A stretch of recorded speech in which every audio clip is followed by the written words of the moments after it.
أما بعد فأعوذ بالله من الشيطان الرجيم بسم الله الرحمن الرحيم يا عبادي الذين أسرفوا على أنفسهم لا تقنطوا من رحمة الله إن الله يغفر الذنوب جميعا إن الله وملائكته يصلون على النبي يا أيها الذين آمنوا صلوا عليه وسلموا تسليما درود شريف وآية اللهم صل على محمد وعلى آل محمد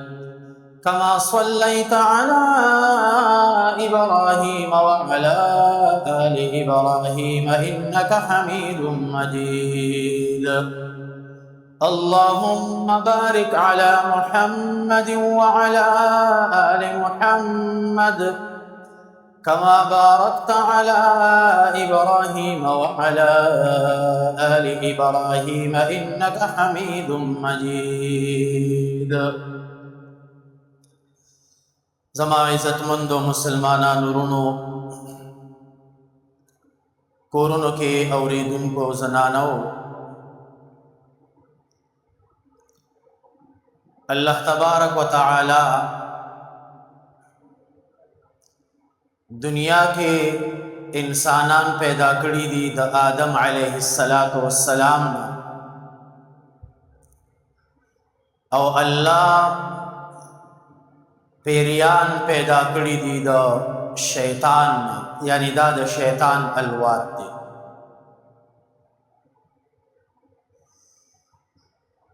او الله پاک شیطان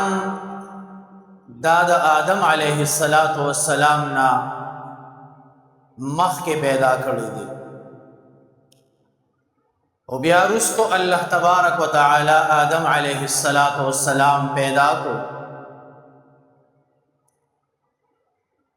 شیطان اللہ پاک د اور نہ پیدا کو خلقته من نار وخلقته من طین شیطان اللہ د اور نہ پیدا کو او آدم علیہ السلام اللہ پاک د خټې نه چې دی هغه پیدا کو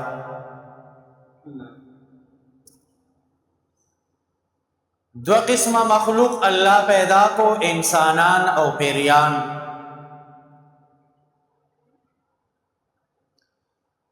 د آدم علیہ السلام نه چې کله خطا وشوه نو الله تبارک وتعالی ته ډیر زیات وچړل ډیر جړاګانې ډیر پریادونه وکړل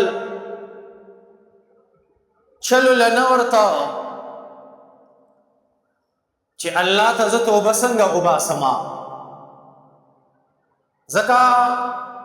لومبي انسان دی لومبي بني آدم دی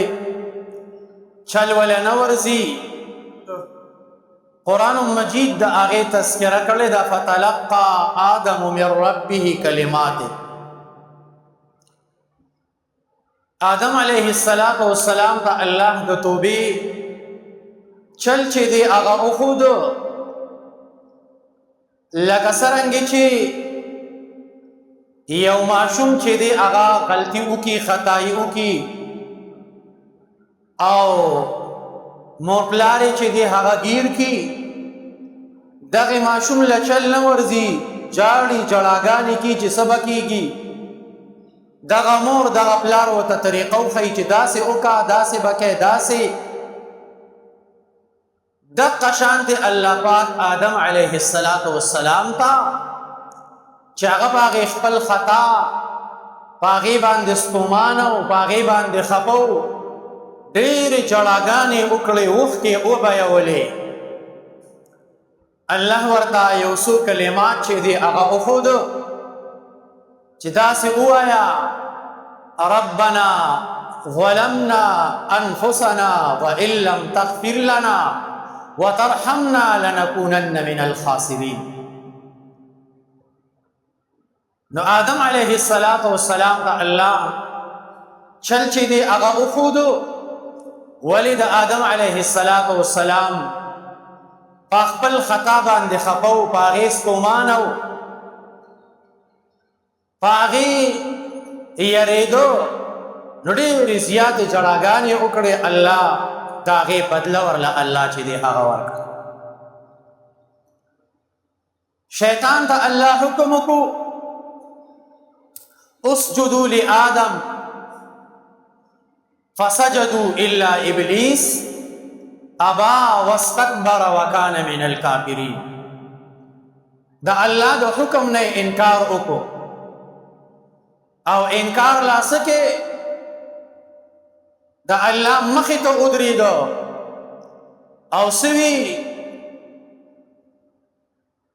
خلقتني من نار وخلقته من طين. زه دې د اور نه پیدا کړم او دې د خاورې نه پیدا کړی دی. د الله حکم ونه مانه او د الله په هغې حکم باندې اعتراض وکړو، د الله مقابلې ته چې دی هغه ودرېدو.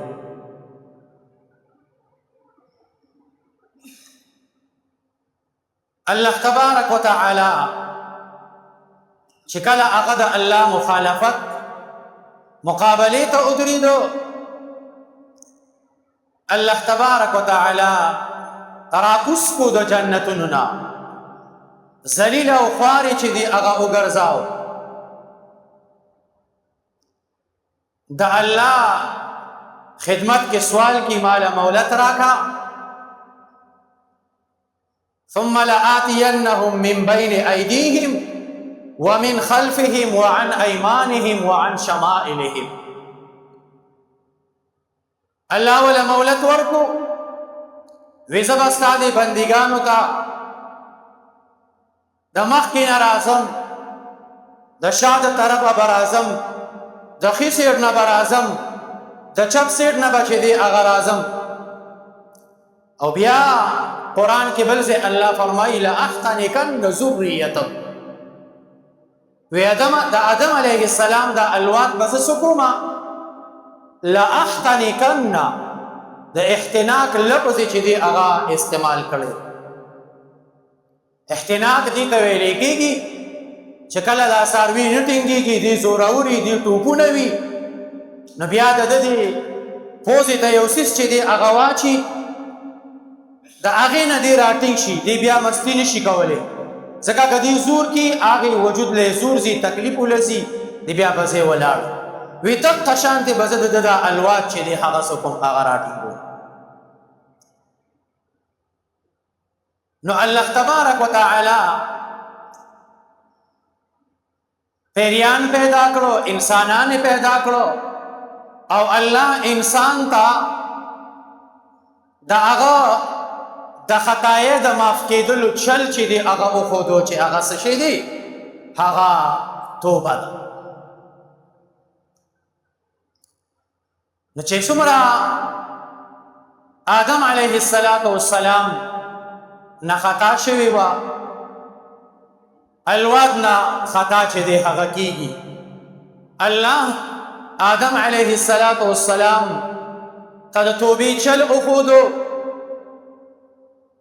او چل یې ورته دا وښودو چې ربنا ظلمنا انفسنا وان لم تغفر لنا وترحمنا لنكونن من الخاسرین. امت لم الله دا تعلیم ورکو، دی ورته وښودو چې کچري د یو مؤمن مسلمان نه خطا وشي، ګناه ترې نه وشي، نافرماني ترې نه وشي، الله د هغه دپاره د توبې دروازه داسې کړې ده، دا کولاو کړې ده. دی به الله ته په سچه فرشته باندې توبه چې دی هغه وباسي، الله به د ده توبه داسې کي دا قبلي. انما التوبة على الله للذين يعملون السوء بجهالة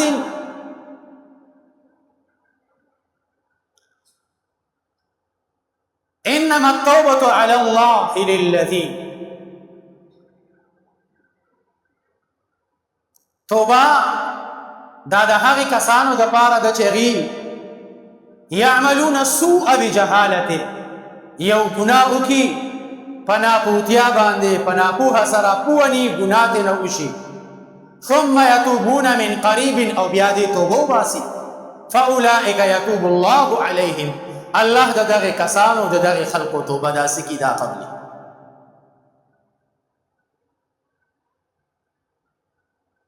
نو دنیا ته چې موږ راغلي یو دنیا ته الله را لېږلي یو خطا به د انسان نه کېږي خو هوښیار سړی هغه دی چې ډایرکټ د هغې خپلې ګناه توبه د الله په دربار کې داسې کې دا وباسي یا عبادي الذین اسرفوا على انفسهم لا تقنطوا من رحمة الله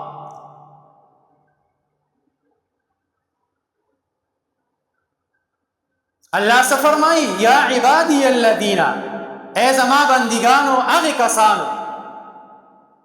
اسرفو علی انفسهم چاگی پخپل زان باندے ظلم کڑے دے زیادے کڑے دے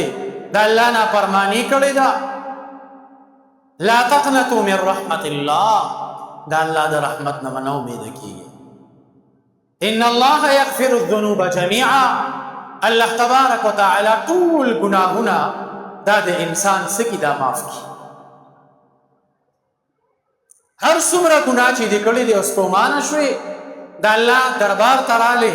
د الله مخې ته ودرېدې او د خپل ګناه اظهار دې وکړو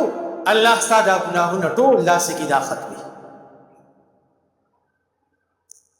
قرآن مجید کې احادیث مبارکو کې ډېر زیات فضائل ډېر فضیلتونه د توبې دا بیان شوي خو د هغې ټولو فضایلو نچوړ او خلاصه یو حدیث دی عبدالله ابن مسعود رضی اللہ عنہ فرمائی وی اللہ تبارک و تعالی د خپل بنده په دې توبه ایستلو باندې ډېر زیات خوشحالي ډېر بې انتها چې دی هغه خوشحالي او د هغې خوشحالۍ بیا یو مثال ورکړی دی د عربو علاقه دا خو ډېره ریګستاني علاقه وه میدانونه به و شګې به وي اوبه به په کیلومیټرو په سوونو کیلومیټر فاصله کې به اوبه په نظر باندې نه راتلې تا چاته به اوبه نه وي معلوم نبی علیه الصلاة والسلام یو مثال وی یو سړی دی د هغه سره خپل سورلي ده وخ دی ورسره یا وخه ده یا اس دی د ده سره په هغې سورلۍ باندې د ده خوراک دی او د ده اوبه دي په دغې سورلۍ باندې د ډېر سفر وکړو چې کله ستړی شو چې یاره دا سفر خو ډېر اوږد دی لږه دمه به وکړمه نه ده یو ځای کې دی کېناستو او دمه کې سورلي ځان خواته چې دی هغه ودروله دې دوران کې د ده سترګې پټې شوي چې کله د ده سترګې پټې شوې او رابیدار شو نو هغه سورلي د ده نشته تلې ده په هغې خوراک هم و په هغې د پاسه د ده اوبه هم وې سورلي چې دی هغه نشته خوشې میدان دی خوشه دشته ده نه اوبه به نظر راځي نه د خوراک څه شته دا سړی ډېر زیات خفه شو ډېر زیات غمجن شو ډېر زیات دردمن شو دا سوچ وکړو چې زما سره خو خوراک هم نشته د څښلو اوبه هم نشته څه خوراک هم په نظر نه راځي اوبه هم په نظر نه راځي چېرته به ځمه کوم طرف ته به ځمه خو راشه بس په دې ځای به کښېنمه په دې ځای به راله مرګ راشي جو مړ به شي په دې دوران کې د ده سترګې ورشي او دی اوده شي چې کله دی اوده شي لږ ساعت وروستو راپاسي د ده هغه سورلي ده ته سالمه روغه رموټه چې دې خوا ته ولاړې یا ناست هغه خوراک پې هم د پاسه پروتي هغه اوبه پې هم د پاسه چې دې هغه سوي پرتي وي دې دومره خوشحاله شي چې دې پکار دله دا و چې دې داسې وي چې اللهم انت ربي وانا عبدک الله ته زما ربې او زه دې بنده یم دې دومرې د دماغې کار پرېږدي د خوشحالۍ د وجې نه د هغې ډېر سرور د وجې نه د هغې ډېرې خوشحالۍ د وجې نه دې دا الفاظ پرېږدي او څه ووایي اللهم انت عبدي وانا ربک الټه شي څه ووایي وي الله ته مې بنده او وي زه ستا رب یم دا ډېرې خوشحالۍ نه دې الټه شي خطا شي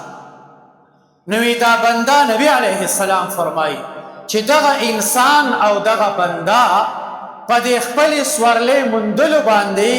په هغې خپلو اوبو په هغې خپل خوراک موندلو باندې دې دومره خوشحاله شي چې دې د هغې زیاتې خوشحالۍ نه د عقل کار پرېږدي او دا الفاظ الټه ووایي وی الله د دې خپل بنده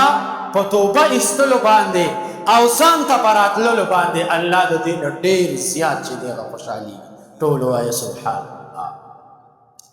لا تقنطوا من رحمت الله د الله د رحمت نه مه نه امیده کېږئ ان الله یغفر الذنوب جمیعا الله تبارک وتعالی ټول ګناهونه دا د انسان سکی دا معاف کړي عمر ابن العاص رضی الله عنه د صلح حدیبیې نه وروستو چې کله صلح حدیبیه وشوه د مسلمانانو او د مکې مکرمې د کافرانو په مابین نو مدینې منورې او مکې مکرمې ته تګ راتګ دا آزاد شو کافران بم مدینې ته راتلل مسلمانان بم مکې ته تلل حضرت عمرو بن العاص رضی الله عنه او حضرت خالد بن ولید رضی الله عنه او یو صحابي وسره بل و دې درې واړه رالو مدینې منورې ته د نبی علیه السلام خدمت کې حاضر شو او نبی علیه السلام ته عرض کړي د الله رسوله لاس را اوږد کې موږ ستاسو په لاس باندې بیعت کوو توبه وباسو ایمان راوړو دا عمرو بن العاص رضی الله عنه دا ډېر زیات هوښیار صحابي چې کله نبی علیه السلام لاس ور اوږد کو عمرو بن العاص رضی الله عنه ته لاس بیا شاته نبی علیه السلام حیران شو تپوس دی کی لاس دی ولې شاته کو ناغي عرض کی وی لاس مې ځکه شاته کړو چې مونږ خو ډېر ګناهونه خطایانې غلطیانې نافرمانۍ چې دی هغه کړي دي ستاسو مخالفت ته چې دی هغه ودرېدلی یو زمونږ د هغې تېرو ګناهونو بسې کېږي څومره هوښیاره خبره یې وکړه لاس یې شاته وتښتاو نبی علیه السلام ته وفرمایل ان الاسلام یهدم ما کان قبله اسلام د انسان مخکنی ګناهونه دا ټول چې دی هغه څه کې یهدم نړۍ ختمي ان الهجرة یهدم ما کان قبله او چې کله مؤمن مسلمان هجرت وکړي د الله د دین په خاطر باندې هغه هجرت هم د انسان ټول ګناهونه چې دی هغه معاف کړي اورېږي او بل تاسو ته پته شته ان الحج یهدم ما کان قبله چې کله انسان حج وکړي د الله د رضا دپاره دغه حج کول هم مخکني ټول ګناهونه د دغه انسان سکی معاف کړي بیا عمرو بن العاص رضی الله عنه لاس را اوږد کو د نبی علیه السلام په لاس باندې بیعت وکړو هغې درېو صحابه کرامو ایمان چې دی هغه راوړ ان الله یغفر الذنوب جمیعا د الله د رحمت نه نا امیده کېږئ ما الله ټول ګناهونه چې دی هغه څه کړي هغه معاف کړي حضرت وحشي رضی الله عنه دا هغه صحابي دی چې د نبی کریم صلی الله علیه وسلم خوږ تره دای چې دی شهید کړی دومره غټ جرم چې دی هغه کړی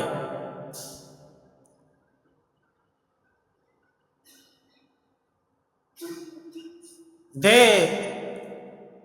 غلامو د ده سره دا خبره شوې وه ځکه حضرت حمزه رضی الله عنه د هندې د هغې پلار او ورور دغه چې دی هغه قتل کړي په بدر کې نو هغې دا اعلان کړی چې چا ماله د ده سر راوړو ابه زه ازادوم د ده سره دا خبره چې دی هغه کړې وه حضرت وحشي رضی الله عنه دا واقعه بیانې چې کله مسلمانان په جنگ شو کافران د یو بل سره لګیا شو زه د یو ګټ شاته پټ شوی وم شش مې اغوستی و چې کله حضرت حمزه رضی الله عنه راته او ما دې په نیزه باندې چې دی هغه وویشته د دې ملا نه لږ ښکته په دې ځای باندې چې مې دا نیزه ور خوشې کړه ومې ویشته په دې ځای په دې پوکاڼۍ مې تېوي مخې ته چې دی هغه راوویست حضرت حمزه رضی الله عنه شهید کړ بیا هنده راله د حضرت حمزه رضی الله عنه سینه یې وڅیرله د هغه شونډې کټ کړې د هغه سترګې راوویستې د هغه زړه اینه دا یې راوویسته چکونه چې دی دی پې ولګول هغه خپله غوسې چې دی هغه په هغه باندې یخه کړله هغه هنده هم راځي هغه وحشي هم راځي د نبی علیه السلام مخې ته کښېني چې کله د فتح مکې مقراله دغه وحشي راغی د نبی علیه السلام مخې ته کېناستو نبی علیه السلام په دې خپل تر باندې ډېر زیات غمجن ډېر زیات دردمند و دا یې ویلي چې زه په دې خپل تر باندې چې دی دې نه خښوم چې دی دغه شانتې پروتې درندګان راشي مارغان راشي د ده دا غوښې وخوري چې د قیامت په ورځ باندې آواز وشي چې زما دا تره د ده دا غوښې د ځناورو د ګېډو نه او د مرغو د ګېډو نه چې دی هغه راوځي خو بیا وي امت کې به یو خبره روغه شي څوک به خپل مړي نه خښي ډېر په غم درد سره یې هغه خپل تره چې دی خاورو ته وسپار نو هغه وحشي راځي د نبی علیه السلام مخې ته کښېني د خپل ایمان اظهار کی او بیا دا خبره کی چې زما ګناهونه به الله معاف کی نبی علیه السلام بیا فرمایي ان الاسلام یهدم ما کان اسلام د انسان ټول مخکني ګناهونه داسې کی دا معاف کی هنده راځي مخې پټ کړی د خپل جرم خو ته معلوم دی چې ډېره غټه مجرم یم زنانه و دا راولېږله چې لاړه شه ته زمونږ د طرفه مشره شوې طبیعت وکړه د نبی علیه السلام په لاس باندې دا چې راله مخې پټ کړی دی د نبی علیه السلام نه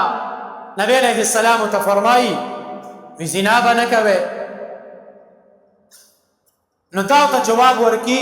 وی د پاک دامن خاندان زنانه چېرته زنا چې دی هغه نه کي یوه خبره ته کې دا وله جواب ورکي نبی علیه السلام ته فرمایي وی غلا به نه کوې وی غلا به نه کوې دې ټیم کې دا قوه نه شوه وی دا الله رسوله وی زما خاوند ابو سفیان داسې وویل وی که چېرې زه د هغه د اجازت نه بغیر د هغه د مال نه د بچو دپاره سره والم په ما باندې به ګناه نبی علیه السلام چې واورېده چې دا خو د ابو سفیان ښځه ده هنده ده وی اانت هندون وی هنده یې په دې رپې راغی وی او د الله رسول بیا نبی علیه السلام ته د هغې خپلو خطایو دا ګناهونو اظهار کړي زه به معاف شم نبی علیه السلام هغې ته بیا فرمایي ان الاسلام یهدم ما کان اسلام دا یو داسې دین یو داسې مذهب دی چې انسان کله په خپل ګناه په خپلې خطایه باندې دې ستومانه شو د الله در ته راغی د الله دربار ته راغی الله د دې خپل بنده په توبه داسې خوشحالیږي لکه څرنګې چې ستاسو مخې ته ما د نبی علیه السلام دغه فرمان ولوستو چې د ډېرې خوشحالۍ نه دغه انسان څه ووایي خطا شي چې اللهم انت عبدي وانا ربک. پکار دا چې داسې وي چې اللهم انت ربي وانا عبدک، د خوشحالۍ نه دې خطا شي او داسې وي چې اللهم انت عبدي وانا ربک. داسې نو الله د دې خپل بنده په توبه باندې چې دی څومره زیات هغه خوشحالي. ورونو زندگی دا ډېره زیاته کمه ده، دا وخت دا ډېر زیات کم دی. موږ څومره ګناهونه وکړو، موږ څومره وخت څومره ټیم په دې ګناهونو کې ځان واړه او راواړه. راځئ چې نن د الله په در کې توبه وباسو، راځئ چې نن خپل رب ته رجوع وکړو،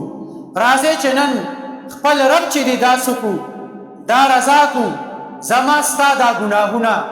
دا الله چې دی هغه اینی، زما ستا دا ګناه زما ستا دا اعمال دا ګورې په نبی علیه السلام باندې چې دی هغه هم پیش کیږي. زما ستا دا اعمال دا په نبی علیه السلام باندې هم پیش کیږي. د قیامت په ورځ به بیا موږ څه تمه د سفارش وکړو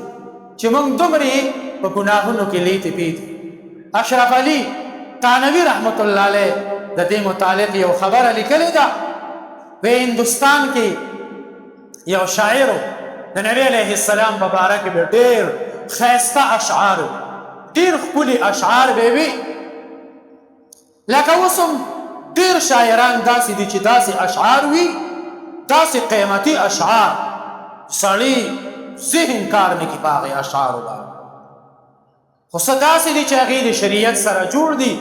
څه داسې دي چې هغې د شریعت نه اشعار اگر چې د نبی علیه السلام د عشق وایي، خو د هغې شکل و صورت هغه د نبی علیه السلام د سیرت نه مخالف.